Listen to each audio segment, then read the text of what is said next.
and share.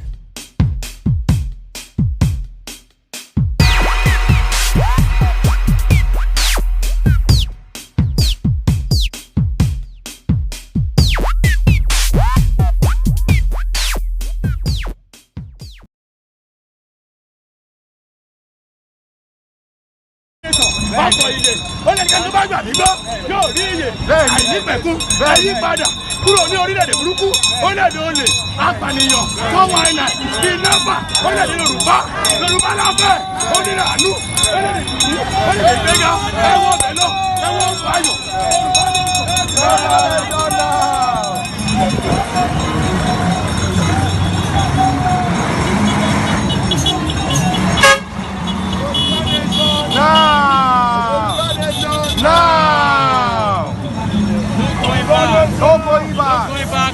Nigeria na scam. Nigeria na Yorùbá nation.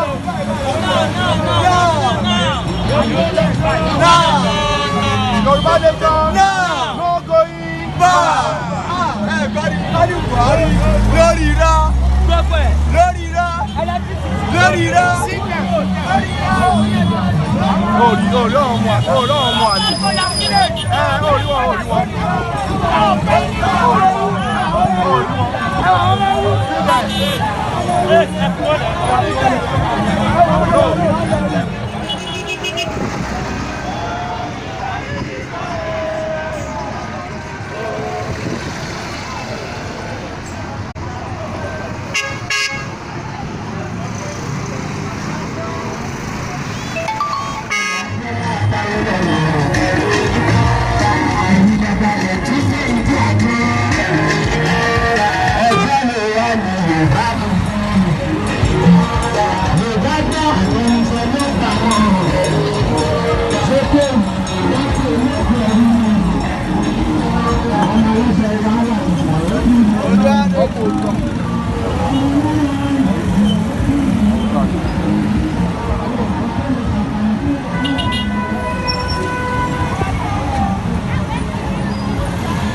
Live video, go there, enjoy it.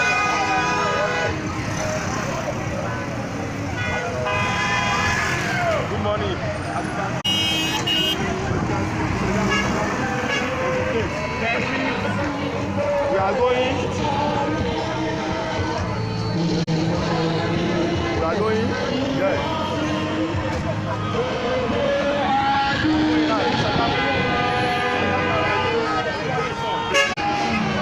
Odua Nation our life Instagram báyìí. Wọ́n ní live TV náà tẹ́ bá fẹ́ wò. Àwa báyìí pé náà ṣe láti Odua Nation now. Odua Nation now.